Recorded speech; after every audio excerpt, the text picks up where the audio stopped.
la clase de hoy vamos a hablar sobre el hueso húmero, sus caras, bordes y las inserciones musculares que presenta a lo largo de este hueso. Muy bien, comencemos con la clase. Tenemos que el húmero es un hueso largo, es un hueso par y por regla general, como todo hueso par en el cuerpo, va a ser asimétrico. Como todo hueso largo, en él hemos de considerar un cuerpo conocido como diáfisis y dos extremos conocidos como epífisis. La palabra húmero viene del latín humerus, que significa hombro. Sin embargo, este hueso de aquí va a estar formando todo el esqueleto del brazo. Hacia arriba, mediante su cabeza, se va a estar articulando con la cavidad glenoide de la escápula, formando la articulación glenohumeral o escápulo-humeral. Y hacia abajo se va a estar articulando con los huesos del antebrazo, es decir, con el radio y con el cúbito, con quienes forma la articulación del codo. ¿No? Les mencioné ya que, como todo hueso largo, vamos a estudiar una diáfisis y dos epífisis.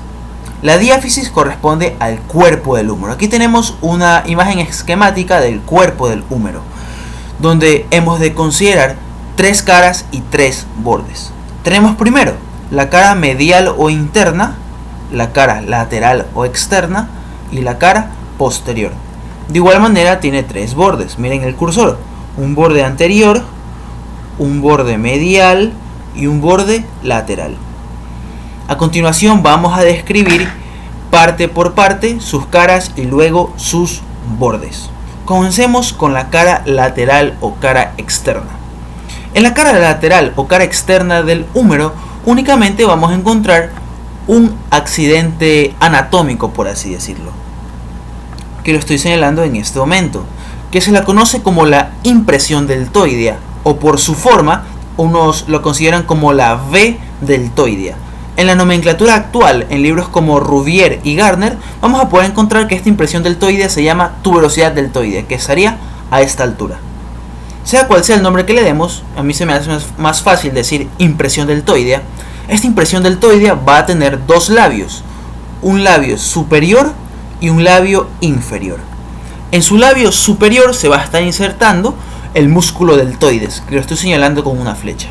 Y en su parte inferior o en el labio inferior de la impresión deltoidea se va a estar insertando el músculo braquial anterior, o simplemente músculo braquial. Ese es el único detalle anatómico a describir en la cara lateral o externa, la impresión deltoide. Les recuerdo de nuevo: hacia arriba se inserta el deltoides y hacia abajo se inserta el músculo braquial anterior. Sigamos. Ahora tenemos a la cara interna o cara medial del húmero. Lo primero que vamos a encontrar, aquí están los elementos que vamos a describir en esta cara. Más o menos en la parte media de la cara interna del húmero encontramos el agujero nutricio. Este agujero nutricio siempre se encuentra orientado hacia abajo. Lo pueden apreciar mejor en el video que tengo de práctica de húmero, ya en el hueso real. Este agujero nutricio va a dar paso a una arteriola, rama de la arteria humeral, que va a estar destinada a irrigar el periósteo de este hueso. Por encima del agujero nutricio vamos a encontrar a la impresión coracobraquial, que está a esta altura. Aquí está incluso señalado con una flecha. La impresión coracobraquial, que estaría por aquí más o menos. Este es el músculo coracobraquial. Recordemos que el músculo coracobraquial también es conocido como el músculo perforado de Casserius, debido a que se encuentra penetrado por el nervio perforante de Casserius, o nervio músculo cutáneo. Aquí lo podemos observar en la imagen: nervio perforante de Casserius perforando al músculo perforado de Casserius. Ya, esa es la impresión coracobraquial. Por último, tenemos que por encima de la impresión coracobraquial, que está a esta altura, tenemos un pequeño canal. Vamos a ver si tengo una imagen para eso. Esa es la impresión coracobraquial, está señalada con una flecha. Ahí está. Tenemos un pequeño canal donde está señalado con la línea de puntos, ¿no? Ese canal se lo conoce como el canal bicipital, corredera bicipital o surco intertubercular en la nomenclatura actual. Sea cual sea el nombre que le demos, por la corredera bicipital les voy adelantando de una vez que esta corredera bicipital tiene dos labios, un labio anterior o externo y un labio posterior o interno.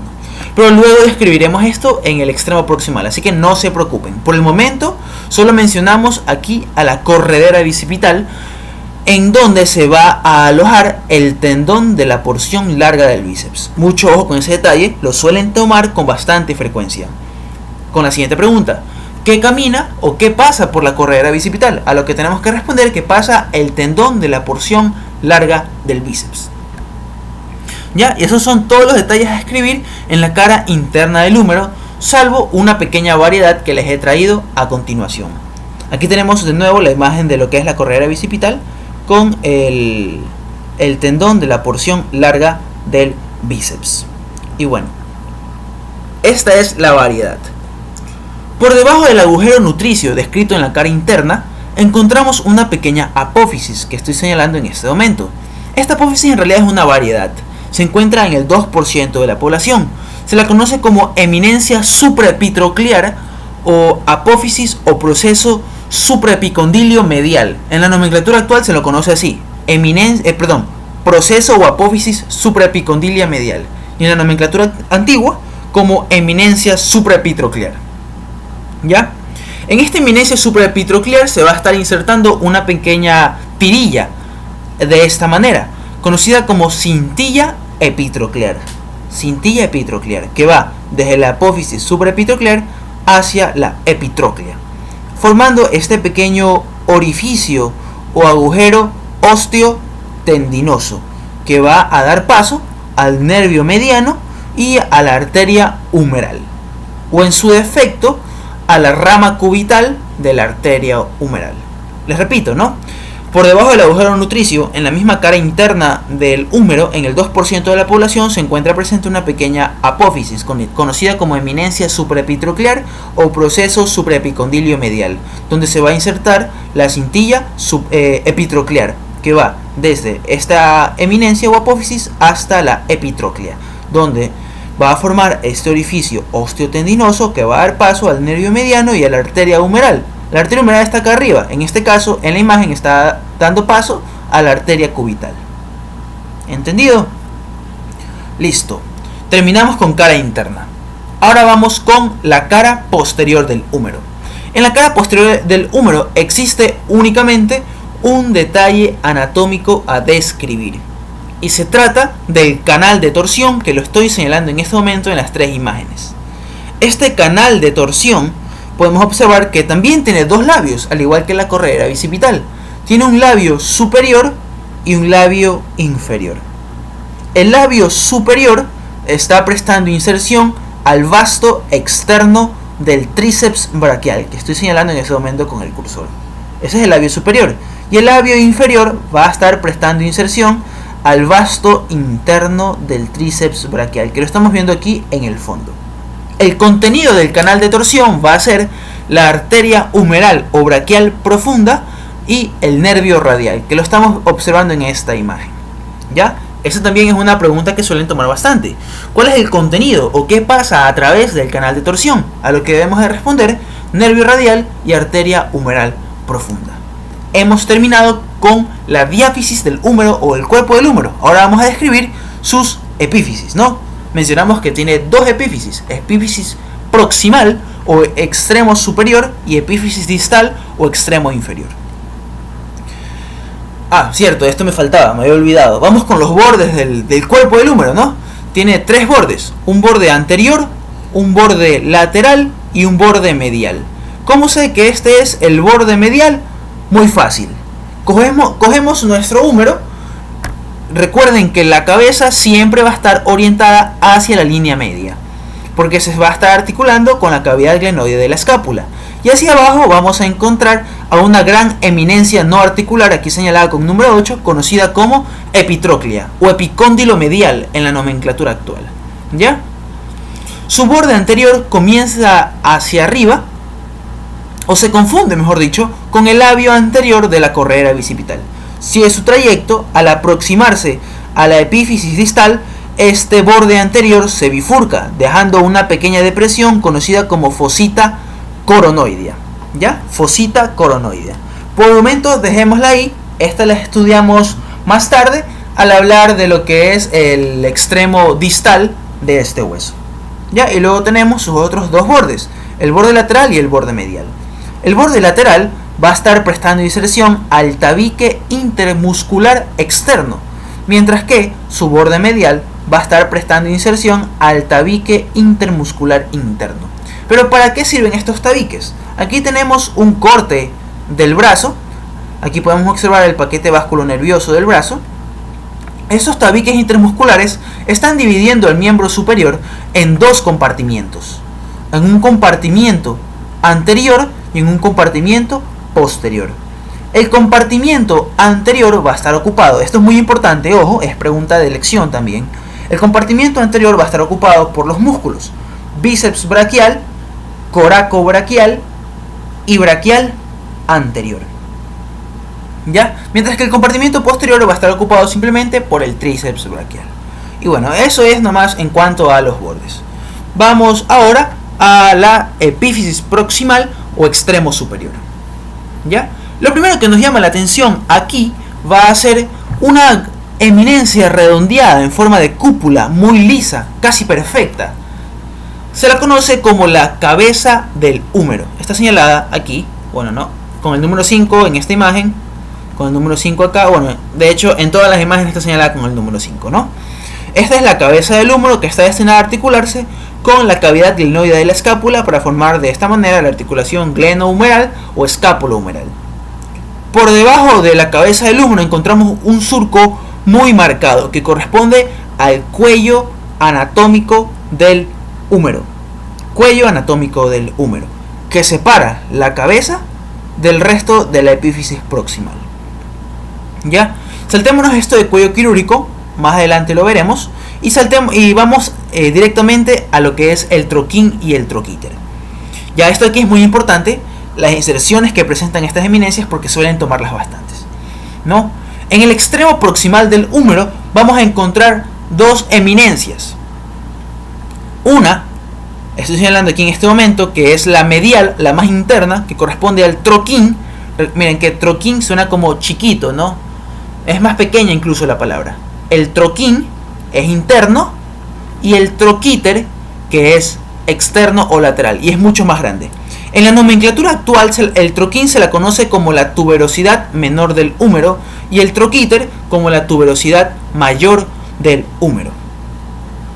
El troquín, que estaría a esta altura, va a prestar inserción al músculo subescapular, mientras que el troquíter, que está señalado de número 3 en todas las imágenes, que incluso se extiende hacia posterior, va a prestar inserción al músculo supraespinoso, infraespinoso y redondo menor.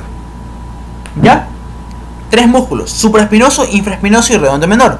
La mnemotecnia para recordar es un redondo entre dos espinas, redondo menor, supraespinoso, infraespinoso en el troquíter, y en el troquín tenemos al músculo subescapular.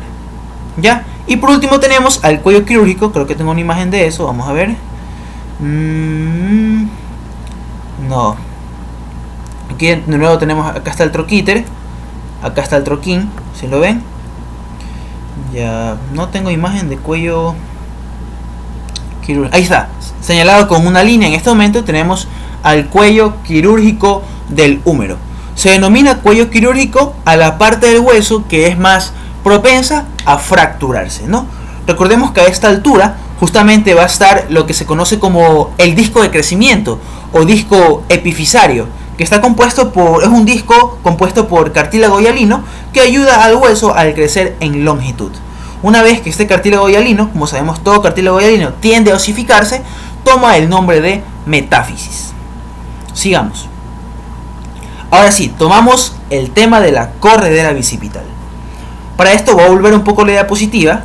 Podemos observar que del troquín y del troquíter se extienden unas pequeñas crestas hacia abajo que están delimitando la corredera bicipital. Muy bien. Del troquín va a nacer la cresta subtroquiniana o labio posterior de la corredera bicipital, que ya es el que mencioné antes en el vídeo. Y del troquíter va a nacer la cresta subtroquiteriana o labio anterior de la corredera bicipital. ¿Entendido? Eso es muy importante. El labio anterior o cresta subtroquiteriana. Labio posterior o cresta subtroquiniana. ¿Ya? El labio anterior de la corredera bicipital, vamos a ver si tengo aquí una animación. No, retrocedemos, ahí. ¿Ya? El labio anterior de la corredera bicipital con el cursor estaría más o menos a esta altura, que está este músculo. En el labio anterior de la corredera bicipital viene a insertarse el músculo pectoral mayor. ¿Ya? Luego, esto es en el labio anterior. Luego tenemos el labio posterior de la corredera bicipital o surco subtroquineano. Aquí tenemos el músculo subescapular. Ya. Vamos de nuevo acá. Señalado el número 15, tenemos al músculo dorsal ancho y de 14 al músculo redondo mayor. Les recuerdo de nuevo, aquí hay otra mnemotecnia. Es un ancho entre dos mayores. Esa es la mnemotecnia, un ancho entre dos mayores. ¿Por qué? El dorsal ancho va a estar entre el pectoral mayor y el redondo mayor. Listo. Esta corredera bicipital o surco intertuberculoso o canal bicipital, como les había mencionado, va a dar paso al tendón de la porción larga del bíceps. Y lo que voy a hacer a continuación es muy importante.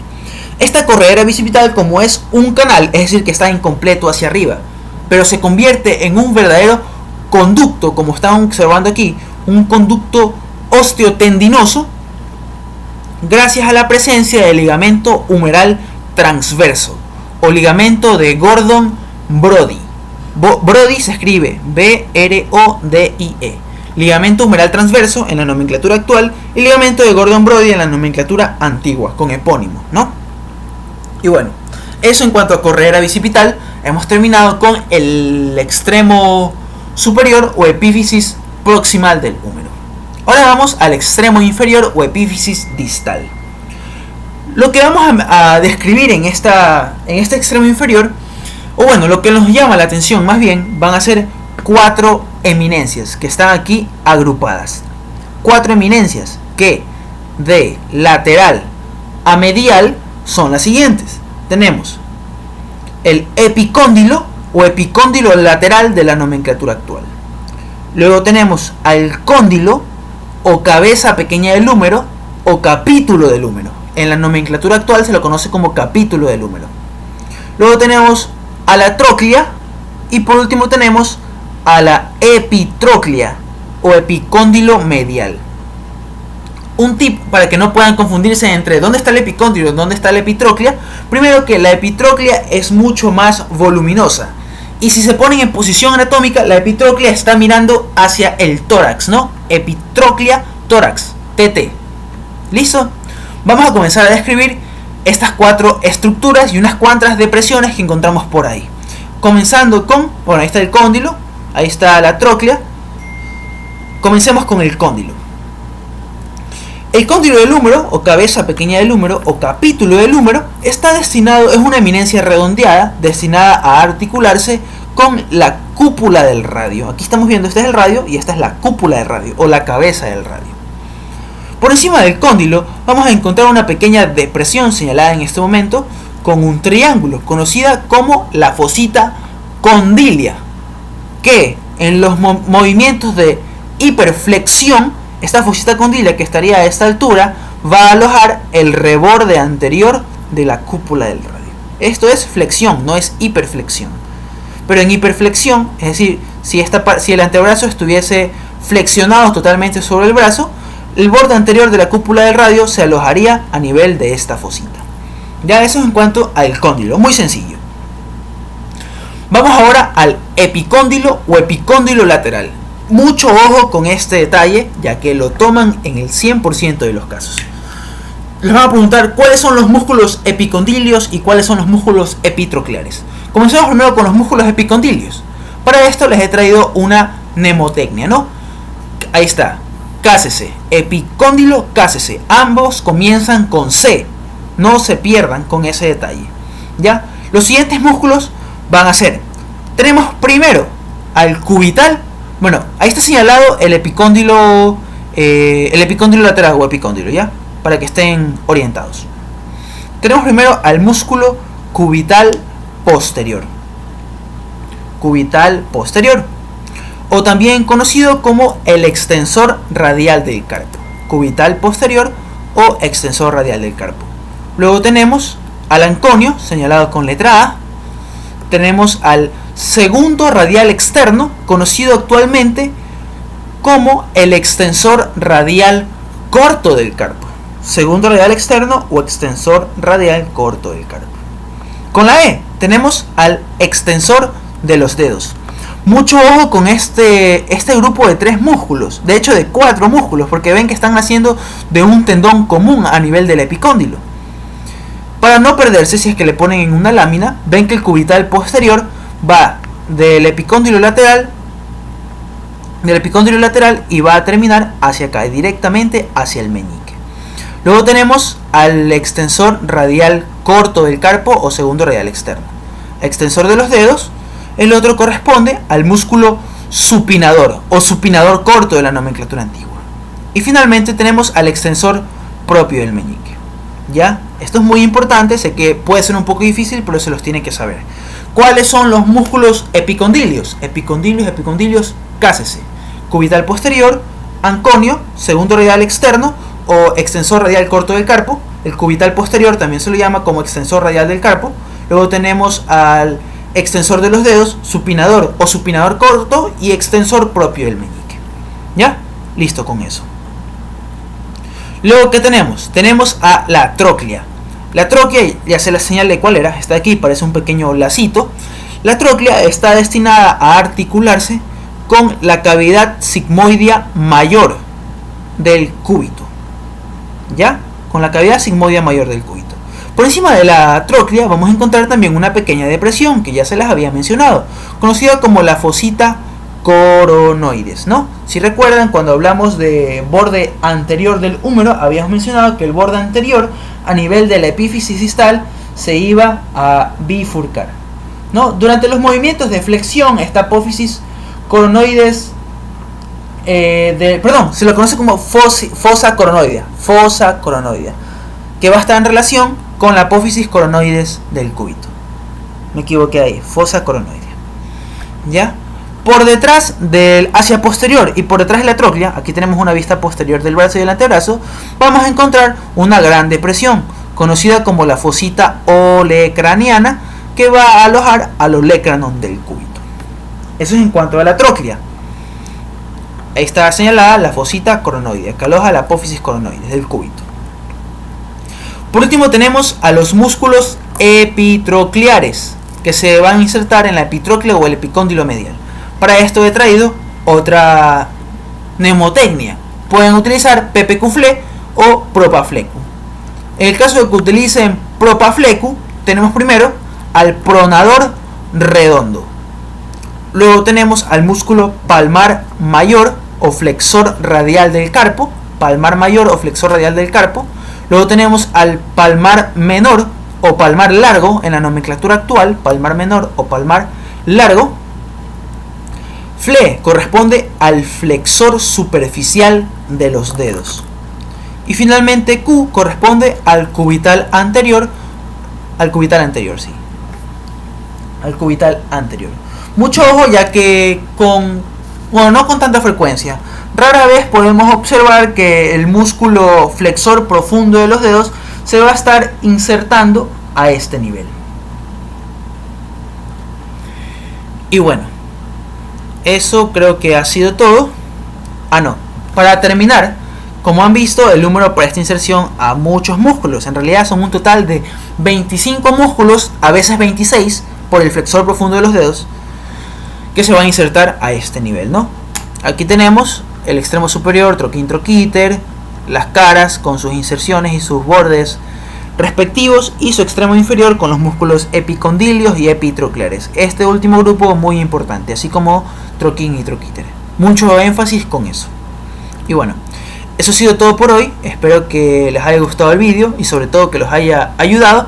No olviden de suscribirse a mi canal, de darle like. Tenemos página en Twitter, @vesalio, termina en 0. Y también tenemos página en Facebook, que es Médico Meneante. Ya mismo llegamos a los 50.000 likes. Muchas gracias, adiós.